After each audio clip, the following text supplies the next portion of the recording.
welcome to This Explainer. Today, we're going to do something that honestly sounds a bit like magic, but it's actually just pure logic. We are demystifying regression analysis. We're going to uncover exactly how data scientists use past data to literally mathematically predict the future.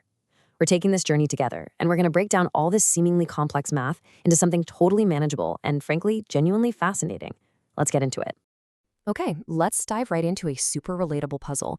Imagine a marketing company tracks its past ad spending versus the sales those ads actually generated.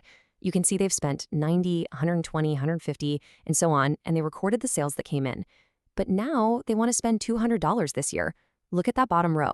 They need to know what that $200 will actually yield before they go and write the check. And that missing piece of information right there, that sets our stakes. So how do we confidently predict a future outcome based on just a random scatter of historical facts? I mean, we can't just guess, right? Hoping for the best isn't exactly a solid business strategy. We need a highly reliable system that bridges the gap between what we know and what we desperately want to find out. Basically, we need a way to connect the dots. Here is our roadmap for today's explainer. 1. The power of prediction. 2. What is regression? 3. Drawing the best fit line. 4. Multiple linear regression. And 5. Measuring model success. Section 1. The power of prediction, from data to foresight. Regression analysis isn't just intimidating math, it's a highly logical, incredibly powerful statistical tool used to predict continuous, real values. We're talking about everything from forecasting the weather based on temperature to determining real estate prices, or even predicting road accidents based on driving conditions. It basically takes historical data and transforms it into actionable foresight. It's a real game changer and the absolute backbone of so many industries today. Section 2. What is regression? The basics. To solve our advertising puzzle from a minute ago, we first need to establish the two main characters in any regression story. Okay, so the absolutely crucial point here is understanding the difference between our variables. Our dependent variable is the main character, right? It's our target, what we actually want to predict. In our example, sales is the dependent variable because, well, it literally depends on what we do. On the flip side, the independent variable is the predictor. It's the factor that drives or affects the target. For us, that's the advertisement budget. So we're using the independent ad budget to predict the dependent sales target. Once you grasp who is who, the whole puzzle really starts to click. Moving to Section 3. Drawing the best fit line, finding the path. Now we know our variables, but how do they actually interact in the real world? Let's figure out how we map this out. Notice how the dots represent actual historical data points scattered all over the place. Think of drawing a regression line as trying to chart a single straight path right through that scattered crowd, staying as close to everyone as possible. The machine learning model's goal is to place this line so the vertical distance between the actual data points and our straight line is kept to an absolute minimum. It's kind of like trying to walk down a crowded hallway while brushing past as few shoulders as possible. And this brilliantly illustrates how slopes work in these relationships. On the left, we've got a positive linear relationship. See how the line goes up? That just means as the independent variable on the x-axis increases, the dependent variable on the y-axis increases too, exactly like our ad spending and sales. But on the right, we have a negative linear relationship. The line slopes down, which means as one variable goes up, the other decreases. It's a flawless visual representation of how one action directly drives a reaction. Up next is Section 4, Multiple Linear Regression, Real-World Complexity. Let's see how all this builds when we leave this simple world of just one variable behind. Simple linear regression uses just one predictor, like using only ad spend to predict sales. But multiple linear regression reflects the actual real world where things are way more complex. It uses more than one independent variable. For instance, if you wanted to predict crop growth, you wouldn't just look at rainfall, right? You'd look at rainfall, temperature, and fertilizer amounts. Or predicting heart disease, you might look at smoking rates alongside the percentage of people who bike to work. Life is multi-layered, and this method lets our predictions reflect the whole shebang. Now, please don't let this math overwhelm you. This is the multiple linear regression equation, and it actually follows the exact same logic we've already been talking about.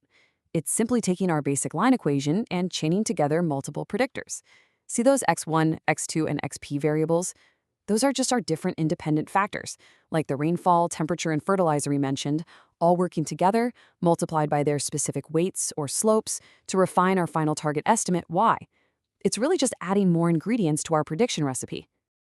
Which brings us to our final stop, Section 5, Measuring Model Success. Grading our math. Since we know our straight line through that scattered crowd isn't going to perfectly hit every single person, we have to grade how well our model actually performs. Before we look at the grading formulas, check out these vertical red dashed lines dropping down from the data points to the blue regression line. These are called residuals, or simply errors. They represent the physical missed distance between our prediction line and actual reality. So if our line is a good fit, these red dashed lines are going to be super short. If it's a bad fit, they'll be long. Our ultimate goal is always to minimize these little red lines. To figure out our model's overall accuracy and summarize all those missed distances, data scientists use a rapid-fire toolkit of 4 main evaluation metrics. We've got R-squared, mean squared error, root mean squared error, and mean absolute error. Let's break down exactly what each of these tools tells us. First up is R-squared. Think of R-squared as essentially your model's test score out of 100%. It measures how much variance exists between the predicted and actual values.